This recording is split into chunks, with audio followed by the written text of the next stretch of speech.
Thank you very much, everyone, for joining us once again.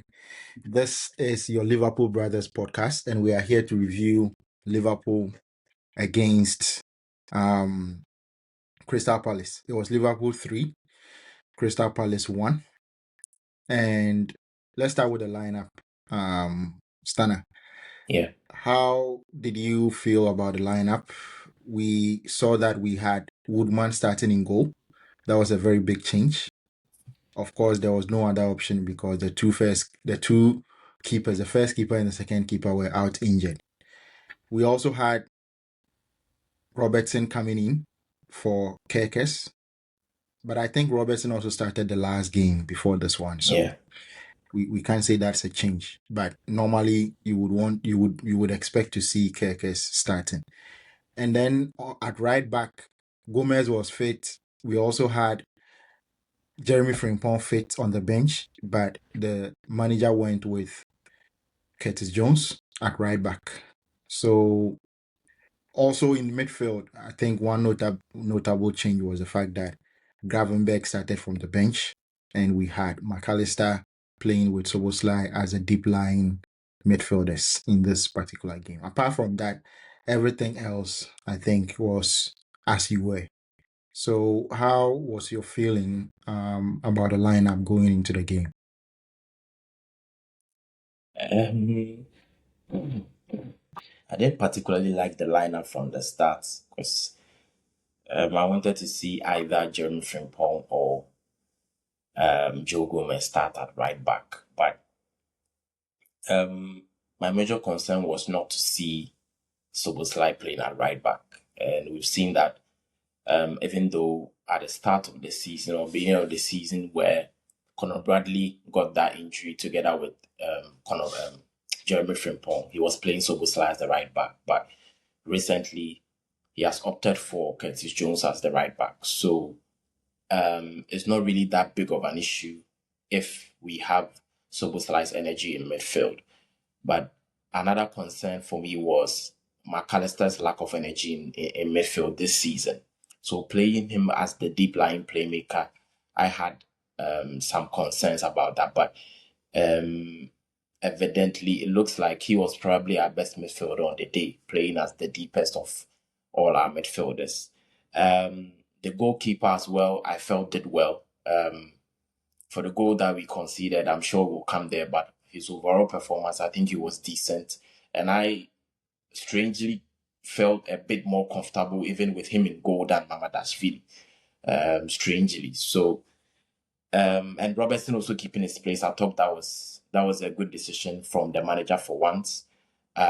He rewarded him for his good performance in the previous game, and then he allowed him to start the game, and it eventually also paid off for the second goal that Robertson scored. So the lineup, that's my major take on the lineup. Yeah. Yeah, I think for me when I saw the lineup, I was more surprised with seeing Gravenberg on the bench and McAllister starting. I think that was where I was a bit concerned given Yeah. McAllister's recent form, but I think he was decent in this particular game. Now let's go to the performance before Liverpool got the first goal. What did you make of that performance? Did you have any inkling whilst watching that first um 10-15 minutes of the game that Liverpool were going to get a goal? um, First few minutes, I thought the energy was quite all right, but for just the first half as a whole, I thought Crystal Palace created chances that they could have scored from, and the goal that we actually scored was a little bit fortuitous, in my opinion, because that wasn't really a chance. It was a scuff finish from McAllister that led to Isak getting that goal. And proud to the goal, we hadn't really created anything of note in the game. I also thought Isak hadn't really been in the game up until he scored that goal. I mean, his touches in and around the box, I didn't really see his impact in the game before he scored the goal. So the first half, Um, I thought defensively, Konate and the Virgil van Dijk were doing quite okay handling Mateta up front. But the first goal actually helped us. It helped us because normally during the season, it happened over and over when we are actually getting some sort of control, trying to control possession and trying to create something. Immediately, the opponent gets one chance, the ball ends up in the back of our net, and we then we are found wanting. But it looks like luck is a bit on our side in recent weeks. Even when we are on the back foot, we are able to stay in there, and then we're able to get a goal ourselves, and then bring the tie back in our favor. So I thought that was how the first half went. I don't know what your thoughts Yeah, are on that first half. yeah. For me, I wasn't particularly happy with the performance, especially before the first goal. I think it was in that period where we had the penalty Yeah, the given and penalty later overturned. disallowed. So that was before the Yeah, first goal, right? yeah, Yeah. And I think we had a few of those opportunities on the break, but we yeah. hadn't really created anything when we were trying to build from the back and create chances. We weren't finding any answers.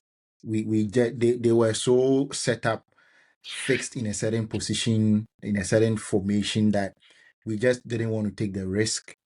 And anytime we took a slight risk, they took advantage and counted on us. And surprisingly, our midfield was so empty.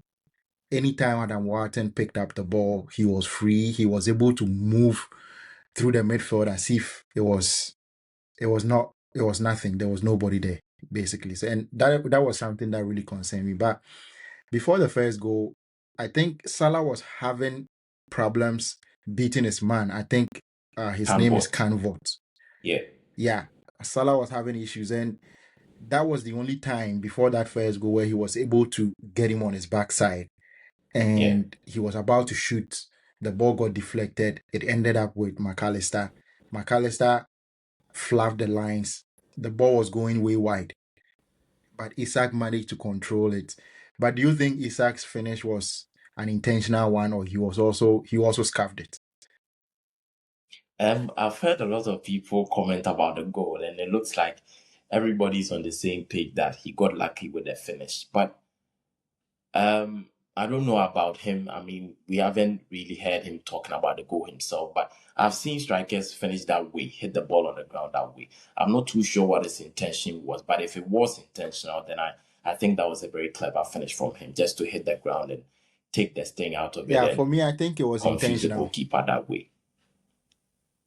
Yeah, I think it was intentional because when you look at how he controlled the ball, he after he got the ball under control, it Yeah, wasn't fully at a level where he could immediately shoot the ball. The ball was in the air, so it yeah, was dropping, right? And I think what he thought was that if I allow the ball to drop too low, someone is going to tackle me. So yeah, I'm going to wait till it gets to mid level, not too low on the ground, and I'm going to shoot it at that time. But the danger with that, if you are shooting the ball at mid level, is that you are likely to put it over the bar. So the safest way, if you are going to shoot a ball that is on a half volley, hanging in the middle of your body, the yeah, best way is to hit it on the ground so that you are sure that it's going to end up on target. And I think yeah, that's why I think it was intentional. yeah. He didn't scuff it. Um, Away from that, let's look at the second goal. I think the second goal came from, was it a set piece? I think it was a set piece that Crystal Palace It had, was from a corner. and they lost it. Curtis Jones was the one who, I think the initial pass was to Vets.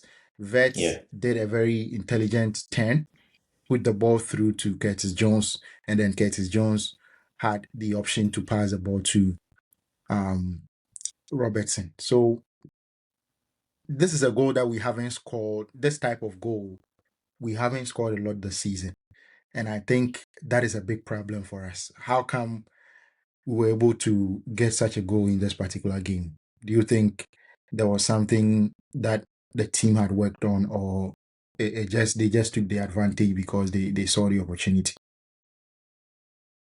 I think it might probably be something they've worked on, considering the Salah chance from before. We had tried to take them on the counter break a couple of times, which hadn't worked. So I think that could probably be something they had seen, that when Crystal Palace go up the field, especially when they have a set piece or a corner, they are a bit loose at the back in terms of their rest defense. But I'll give a lot of credit to Robertson and then Vert for Vert to have that awareness to take control of the ball in the manner that he did. And so when he took control of the ball the way he did, he had scanned it and he saw that he could drag those two players away, and that created a lot of space in the middle of the pitch, which helped Curtis Jones to advance the ball. And then Robertson, his experience and the way he has played under Jurgen Klopp over the years, realizing that he had to provide another option. And so he bombed down the middle of the pitch very, very quickly. Because if you look at as and when Vert had taken that touch, Soboslai was ahead of Robertson. There were about 2, 3 players ahead of Robertson. But Robertson made sure he was able to cover a lot of ground to be able to get into that position, offer another option to Curtis Jones. So Curtis Jones had an option to go to the right hand side to Salah, or to curve his body and then disguise that pass into Robertson. And that is how Robertson was able to get the time to take the touch, look at where the post is, and then it was a very good finish for Roberts. You don't see him scoring that many goals, and as he's leaving, it's good to get that goal, and then we're able to get that second goal, that buffer that we needed. Yeah, I think it was a very, very good finish. Where he put the ball, the goalkeeper had very little chance. It was right at the bottom corner on the left-hand side of the goalkeeper. So Yeah. it was a difficult one because he was moving at an angle towards the right, the near And you know post, what? and then If he played Kekes on had the far started that post. game, I know for a fact there was no way he would have been in that position. He wouldn't go. But Robertson Yeah, did. that's something that I think I've really wondered about after seeing this goal, and I don't understand why Kekes. I don't know whether it is his instructions or it is him not really wanting to do that. But for me, it seems to me that he's been instructed not to go or not to take too much risk. So Yeah, he hesitates a lot before he moves. And normally you only see him moving when we have secure possession with the yeah, with our left-sided attacker. So when the yeah. left-sided attacker receives the ball, that is when he makes that overlapping or underlapping run. But away from that, let's look at the goal that Crystal Palace got. So Yeah, Crystal Palace, when we came back in the second half, Liverpool scored yeah, 2 in the first half, by the way. And in the second half, Crystal Palace started quite well. I think they were kind of trying to put more pressure on us to try and get a goal. Woodman made a couple of brilliant saves. They were very close or near misses. And in fact, yeah, in the lead up to the goal, the equalizer, the in the lead up to the first goal that Crystal Palace scored, actually the only goal that Crystal Palace scored, Woodman made a save. And after he yeah, made the save, it was a point blank save. It was a yeah, 1v1 with Ismail Assar. yeah, And he indicated that he was injured. So the Liverpool players basically stopped playing. They didn't play to the whistle, which I yeah. think that is football 101. And for professional players, this shouldn't happen. But they stood and watched, and Munoz had the ball. He realized the keeper was down, and he chipped the ball into the net from outside the penalty area, actually. And I don't know what your take is on that, whether the referee should have stopped the game, or you think the Liverpool players should have reacted and dealt with the issue before they complained. Because in the end, the goalkeeper wasn't substituted, which means that it wasn't a very serious injury.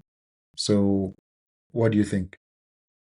It reminded me of Paulo Di Canio at West Ham. I think there was a particular, I can't remember who West Ham faced, but he was also through on goal. The goalkeeper got injured, and then he picked the ball up, signaling that the goalkeeper was hurt, and so he couldn't continue. So the medics have to come and take a look at the goalkeeper. he was really, really applauded for that, and he even won the FIFA Fair Play Award in 2001 for that gesture. But these are all. This is in the spirit of the game. It is. It probably looks good if he had done it, if Munoz had done it, but Munoz had no obligation to do that, and the referee, his hands are tied. There was nothing in the rule book that goes against stopping the game when it is not head injury. So the referee couldn't have done anything about it. It was up to Crystal Palace and Munoz if he opted to put the ball out for a throw, or he opted to play on, and he opted to play on. I mean, Crystal Palace, they are not a charity case. They are not here to do charity. And if it was my player, I would have wanted him to score either, especially if there's something on the line. And so there's nothing about the game should have been stopped, or the Crystal Palace player should have put the ball out. And in fairness to him, he's a competitor. This is a competitive fixture. They are trying to get an equalizer, and probably get a draw out of the game. So I don't blame him for taking the shot on, because after all, it's not as if the goalkeeper lying on the floor, he was in desperate need of medical. He probably was hurt, but it is not the worst kind of injury you'd see. It's not a broken leg. It's not a severe kind of injury. So it was up to the Liverpool players to take action. Someone should be on the goal line, and someone should close the player down. So we have ourselves to blame for the goal. Nothing. I don't think we can say anything negative about the Crystal Palace player. Yeah, yeah. I think uh, another interesting thing to note is that the manager went on a mini rant in the post-match press conference about this issue, and he was saying something along the lines of the fact that Liverpool players are not known to intentionally lie down and waste time, and all Nobody that shit cares house about that. is not something that Liverpool players do. So he doesn't understand why the referee didn't whistle to stop the game, because if a Liverpool player lies down, then it means it's a genuine injury. I don't know if you heard that post-match comment from the Yeah, I manager, did. and what do you make of it? I did hear that, but I mean, Liverpool players normally don't do that, I would say.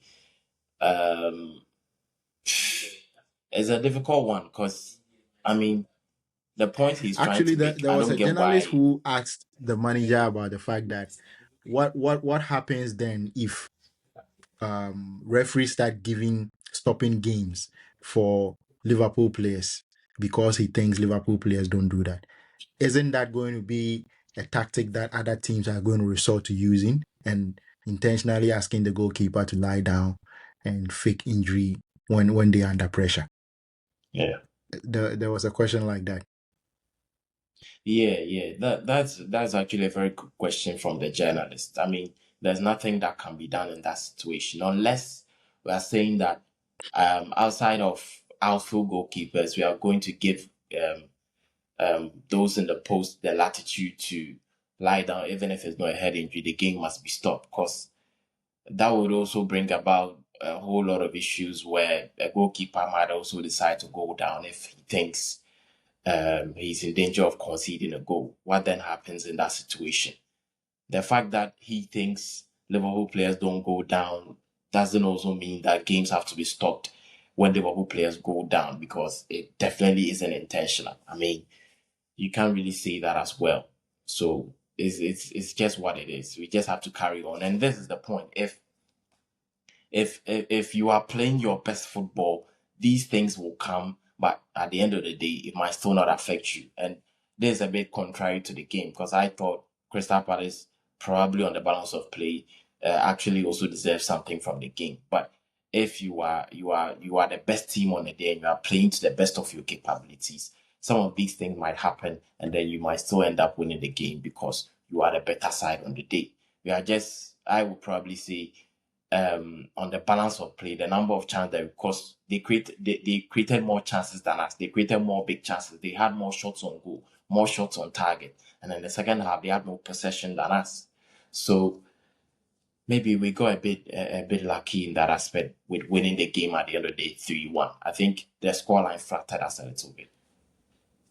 Yeah, the scoreline really flattered us. I heard a stat which said that Liverpool only had 3 shots on target, Yes, we and we did. we had 3 goals. So that means that this is a freak of a scoreline. Liverpool's average number of shots on target this season has been about 4.25 the whole That's too season. And poor. even in this game, we had a below average shot on target count, but then we ended up with 3 goals, winning the game by 3 goals to 1. So this particular result, if you don't take care, um you might think the play was good, everything worked in favor of Liverpool, but I think Absolutely that not. the scoreline really flattered us because Yeah, the performance didn't necessarily warrant even a win, not to talk of 3-1 win. But yeah. before we go, just a quick one on Salah. Salah got injured. He had to be taken off. I think, was that in the first half or in the second half? Um, I think it was in the first Let half. me quickly have a look. I think it was in the second half, It was in the 59th second half. minute. Yeah, Okay. Yeah.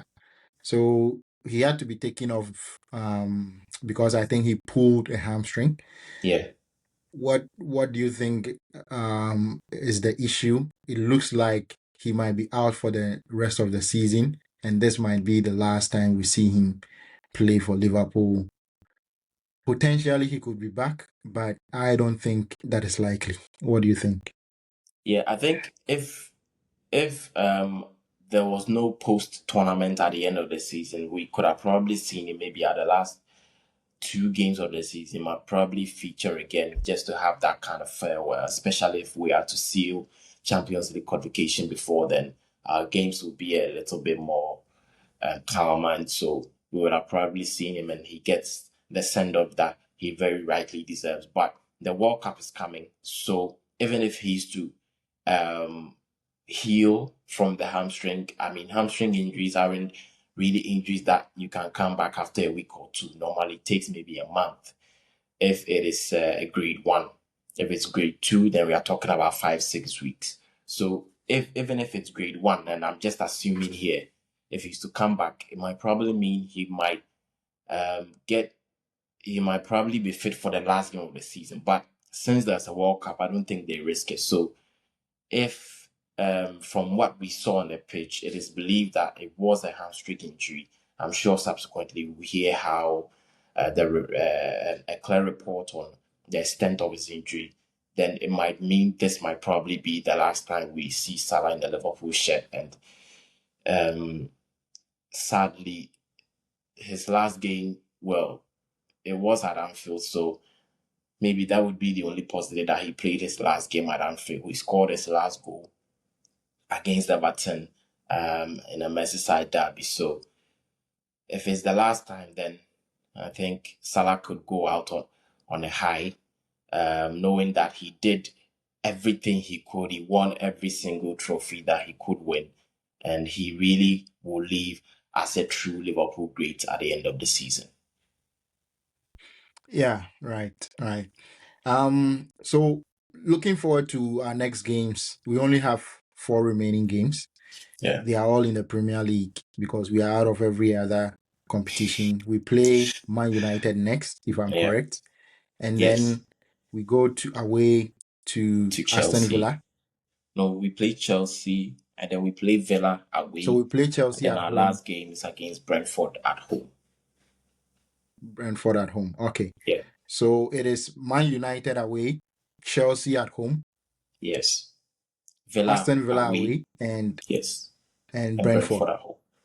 to end.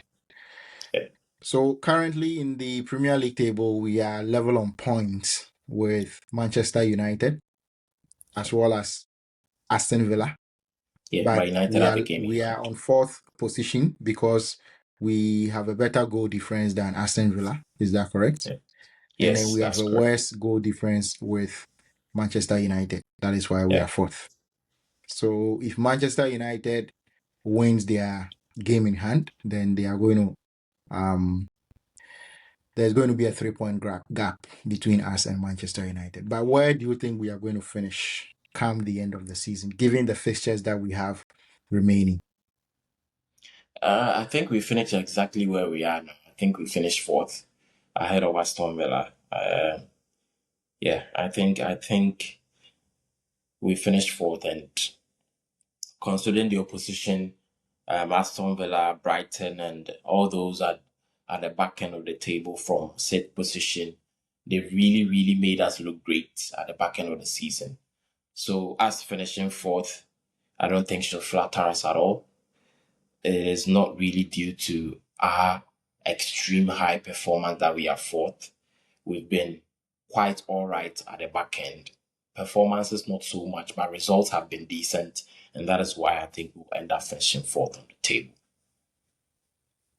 Okay, yeah, I do agree with you. I think our best finish this season will be fourth because I don't think we go away to Manchester United and win over there. I think away at Aston Villa is likely to be a draw, and then maybe Chelsea with the new manager bounce. I don't think we are going to win that game. So Yeah, I think we are the probably, most reason why I think we get the fourth spot ahead of Villa is because Villa is still in Europe. And yeah, so they divided attention. And then if they are to go on to the Europa League final, the final and two win games it. of the Premier League season, they might play a relatively weaker squad and then focus their main squad on the Europa League final. So I think Liverpool could have an advantage due to Villa being in Europe. Yeah, yeah, I think so. I think so. I think they would rather focus on winning the Europa League Yeah, rather than forcing themselves to finish fourth. So yeah, because in the end, if you win the Europa League, you qualify for Champions League anyway. yeah. And they might So probably even finish if they fifth finish anyway. fifth, yeah. So if they finish fifth, they win the Europa League. It means that the team that finishes in sixth is going to play in the Champions League. So Yeah, um, it's a win-win situation for them, I think. yeah. Whether they focus on winning the Europa League or they try to get higher up in the Champions League. So this is where we'll end our discussion for now. Later on, maybe towards the end of the season, we'll come back and discuss the future of the manager and a slot and whether we think he should be given the opportunity to start next season or not, given that it almost seems we are guaranteed to play in the Champions League next season. Thank you very much for watching. Don't forget again to subscribe if you are new here. Also, like the video, comment down below, and share and hype the video if you can. See you.